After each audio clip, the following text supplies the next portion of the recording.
Welcome back to the MICK Show. This week we have a guy I've known forever, actually very instrumental in whether he knows it or not in my success.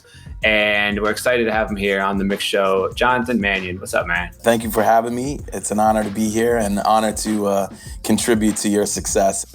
What we try to do for this is I really think it's interesting to talk to people that do creative things in a lot of different, attributes. And for me, for what you do, man, you are just like a visual genius to me in how you are able to take what everybody thinks of. I mean, for those of you who aren't reading the show notes and didn't read the little bio on Spotify or Apple before you click play, if you've listened to a classic hip hop or R&B album in the last 20 years, 30 years even, what is it, 25 years? Yeah, I'll give it 25.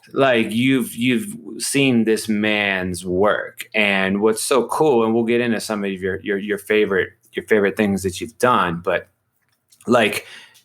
people identify classic albums from an audio perspective, of course, but they don't realize how much creativity and genius and hard work goes into that one picture that's supposed to. An album has 10, 15, 20, nowadays 50 fucking songs. It's and all these samples and all these instruments and millions of words from these rappers, but you have to, and your job, distill all that into one image.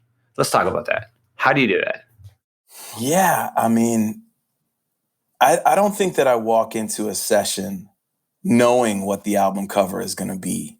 For me, I love to hear the music. That's the most ideal way to work with an artist, is to hear the tunes, hear the vibe, feel the vibes, pick out little words, that might guide me down a creative path to get the title of the songs, the title of the album. All of that is their creative work that's done before I arrive.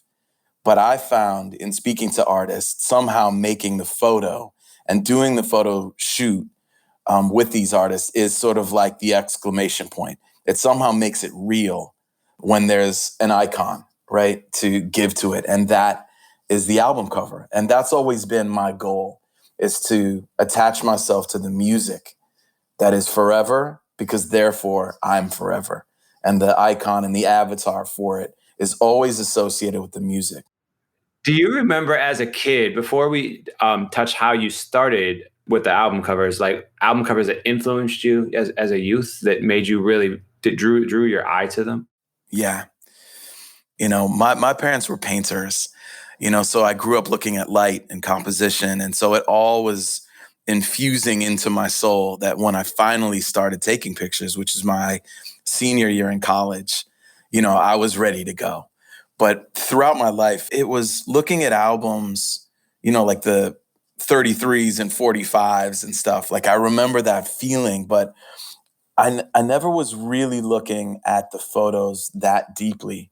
But I remember the Kiss Alive record and opening that thing up, and it was just such energy and I want to rock and roll all night and party every day. The lyrics start to infuse, and there was this balance of music and visuals that somehow fit, I remember more graphic kind of stuff, like the Police, Synchronicity, and the three colorways and some of those images, Depeche Mode albums, if we go back to of my early roots, I mean, that's Anton Corbijn, I think, was responsible for those, but they felt like something. I think without knowing it, I was absorbing it. You know what I mean? I was studying, I think, more art and art history, more painting, until I realized that photography was a great blend of working with people, having a conversation, marking a moment that would never be the same, and then realizing I was good at it, and good at the exchange, the human exchange that it takes to bring performances out of people. Once I realized that that's how I could sync up, and being a psychology major, knowing the buttons to push to open somebody and set them free to give me more, I was out of here. I was like, okay, this is what I'm doing. And then, working with some of the masters like Richard Avedon and Mark Ohm, Stephen Klein, Ben Watts, Michael Halsband, and then being in New York and realizing I had access to Puff and Heavy D and Jay and Nas and Foxy Brown and AZ and, all the people that were on in that moment. Yeah. It was just like such a perfect storm, perfect timing, and a great point of departure for me to explore what I loved, which was each of those things, photography and hip hop. Do you ever think about, like, I mean, I guess I never thought about it. A photographer almost is what an executive, like, I think about, like, Quincy Jones conducting all these rooms and studios in the 80s for like Michael Jackson, or in the 70s. Or I think, like, from, you mentioned basketball, like, there's probably so many coaches that were better strategy driven coaches or technical coaches than a Phil Jackson.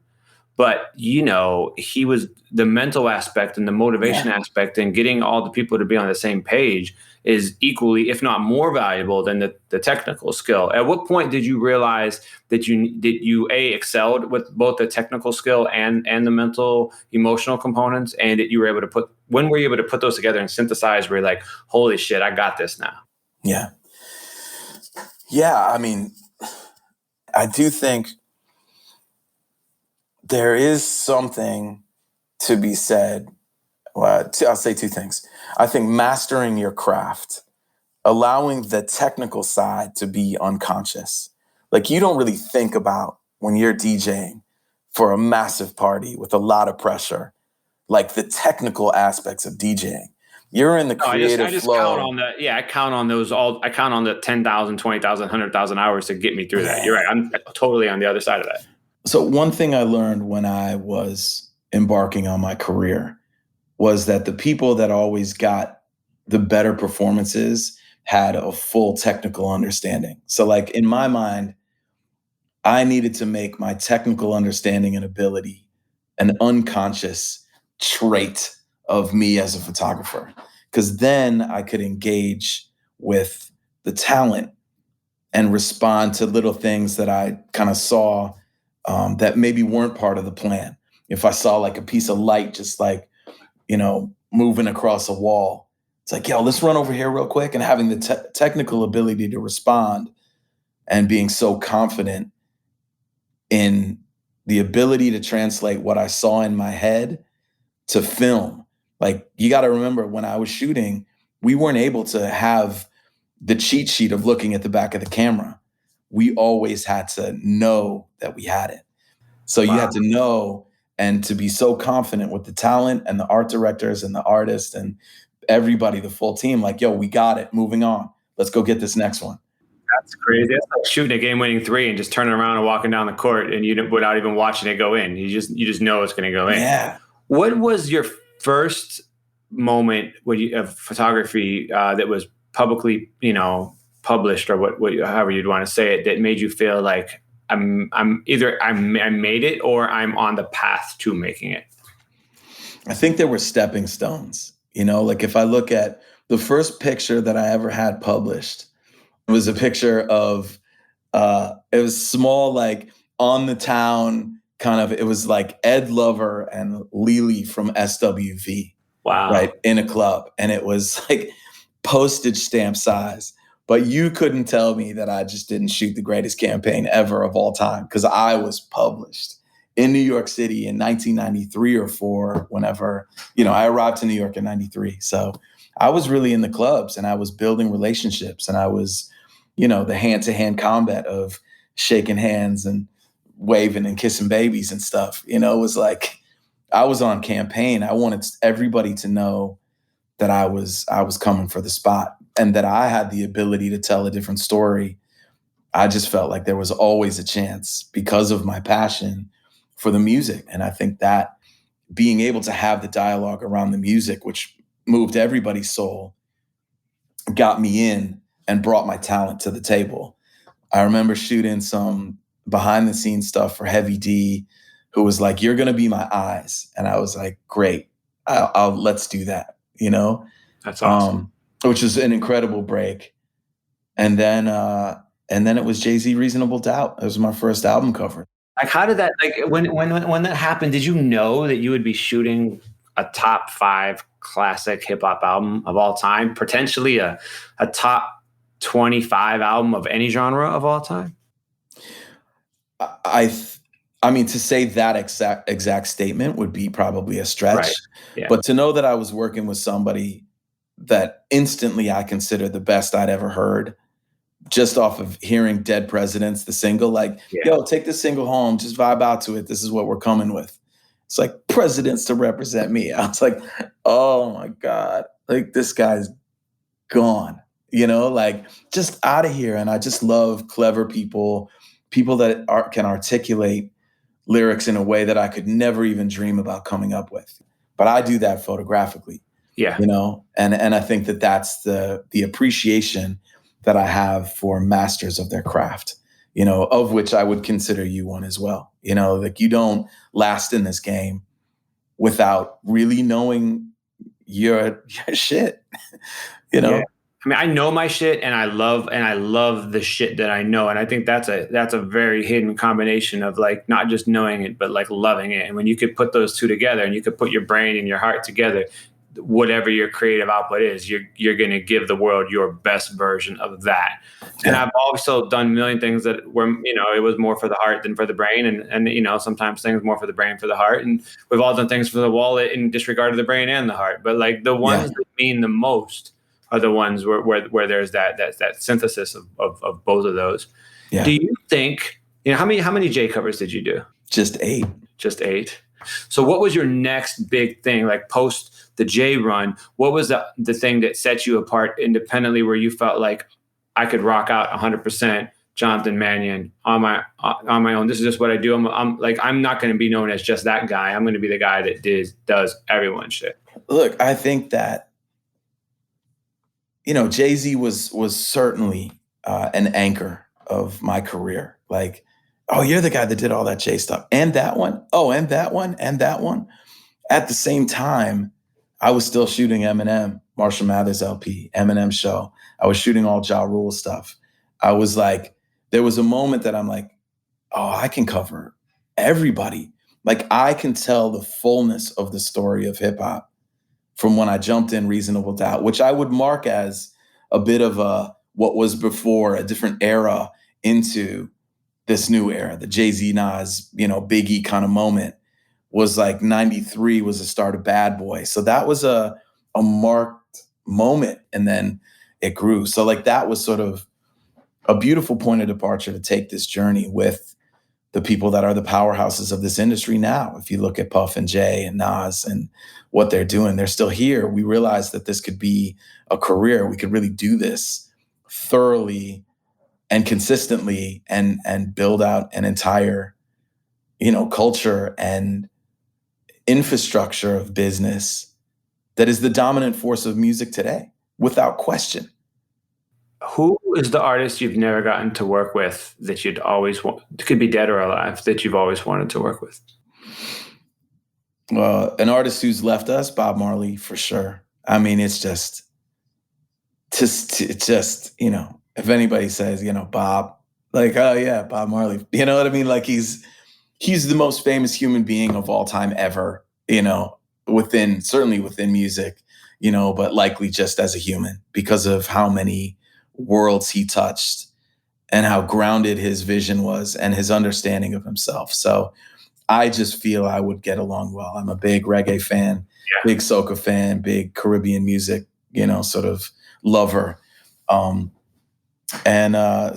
he's the number one who's passed. And I would say Sade is the person that I mean, because of just the mystery that surrounds her and like, about her, her music, you think her, but I think there's a whole other set of layers that barely gets revealed. And I want one of those or a couple of those just to be able to like, for the history books, for forever.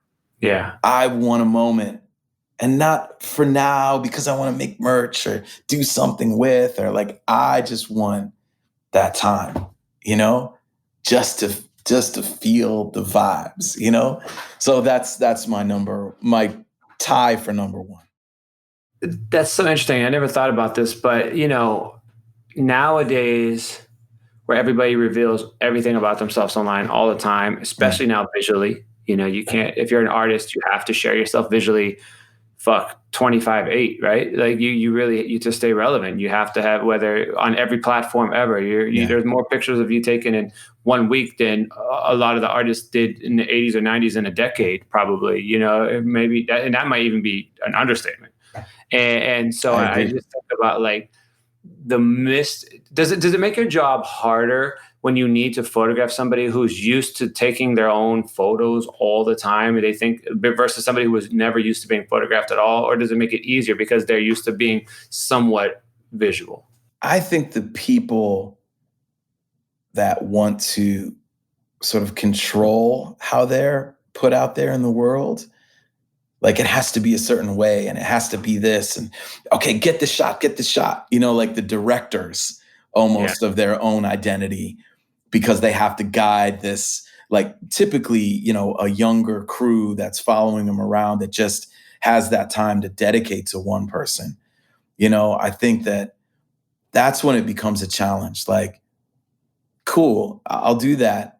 Or tell me when you're done, and then I'll tell you what we're going to do for the day. Because like you want a surface, constant IG friendly kind of thing. And I want art, man. I'm trying to take you to a whole other place. We can do whatever you want to do, but here's a reference. Here's a shot that I took that I wanted to feel like the lighting I think that I bring to the table, and the real talent that I work with. And I'm privileged to work with so many brilliant other voices that support mine, great lighting technicians and great assistants. Like the common goal of like elevation of an artist, I think that is at the core of every session that I do now, and showing them the difference between good and great and excellent and superior and beyond. Like, like how do you just constantly say, this is dope, but let me just show you one thing. Like click, click, click, click.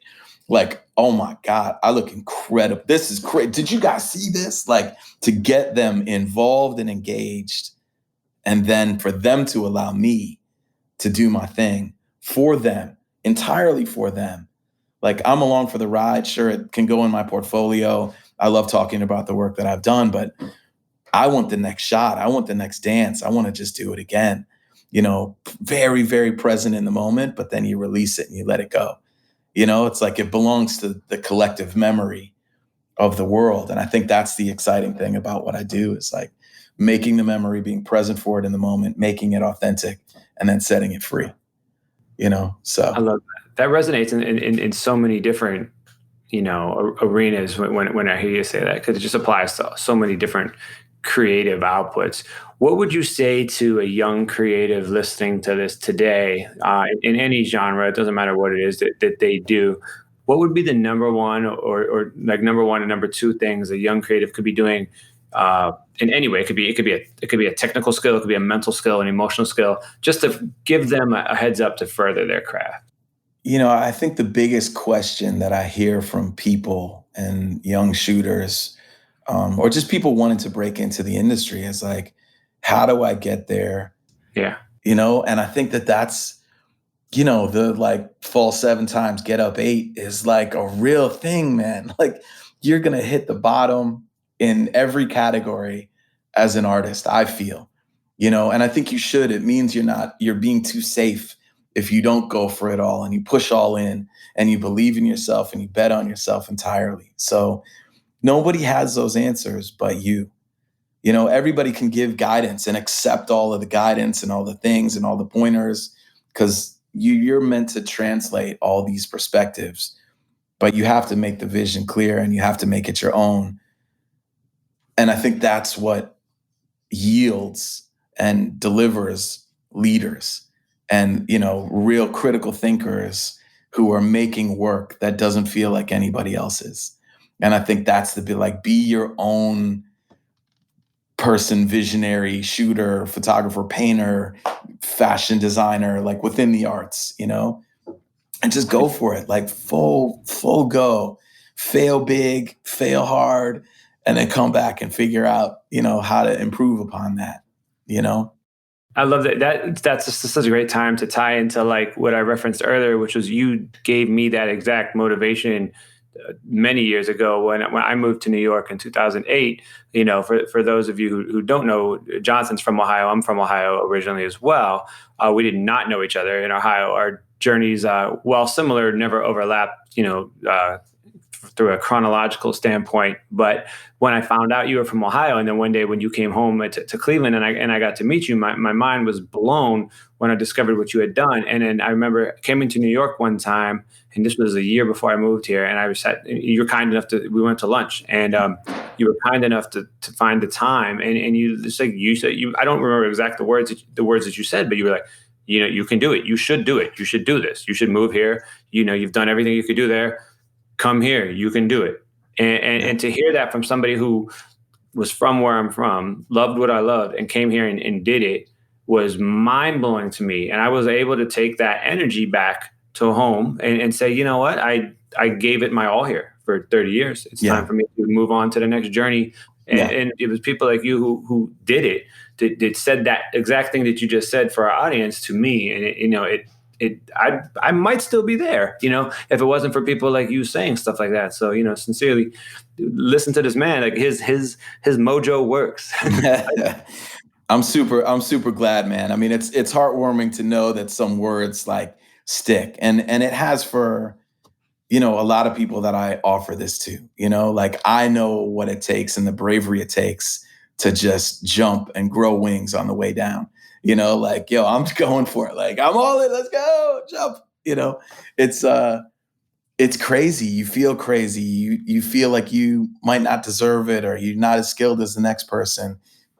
And I think that that's the appreciation that we have for people that are already on and are executing their own plan. But I'm sure everybody has the same fear, and I think that those moments, I think are really important to just push in and go for it and encourage others to do so. Yeah, I love that.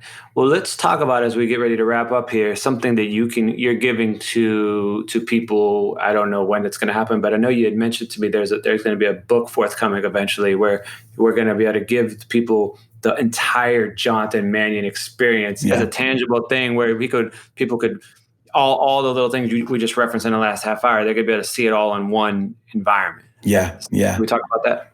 Yeah.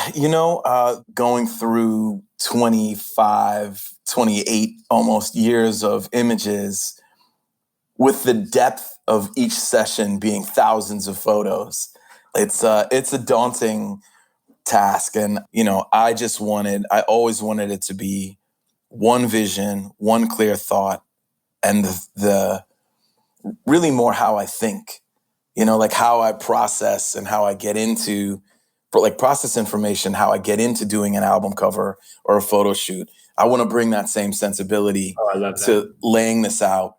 And then, the stories behind it. I mean, that's the richest kind of aspect of what I have. When there weren't 100 cameras around documenting every moment, every millisecond of everybody's lives, on IG for the world to see, and Twitter for the world to read, and Clubhouse for the world to talk about. Like, there was just like a few shooters putting in the work. So that's now become a bit of like oral history and some beautiful storytelling to really tell people what it felt like to be on 19th Street with Puff when Biggie rolled up in the Land Cruiser.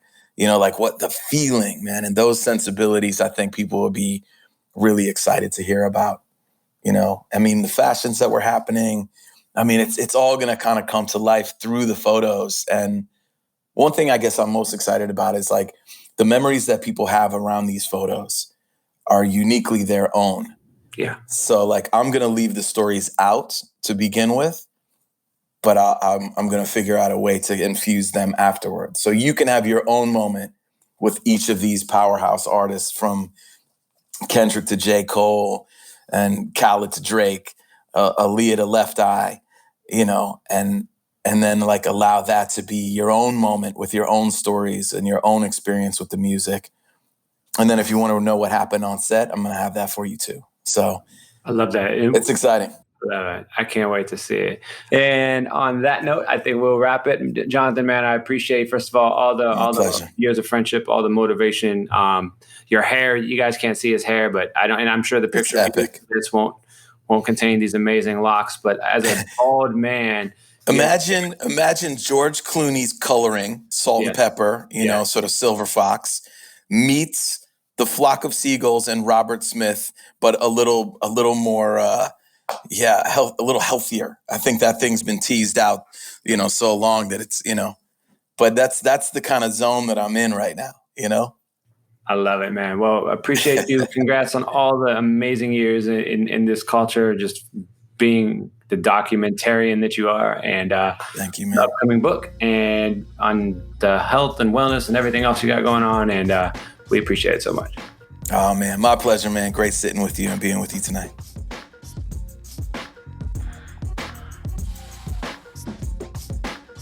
That was it for another episode of The MICK Show. Thank you so much for tuning in. Please rate and subscribe to The MICK Show wherever you like to listen, and make sure to follow on Instagram @Mick and on Twitter @IamMick. Let me know who you want to hear on a future episode, and we will see you back here next week. The MICK Show is presented in partnership with MAXIM. The show is produced by Lantigua Williams & Co. Cedric Wilson is our producer and mixed this episode. Manuela Bedoya is our social media editor.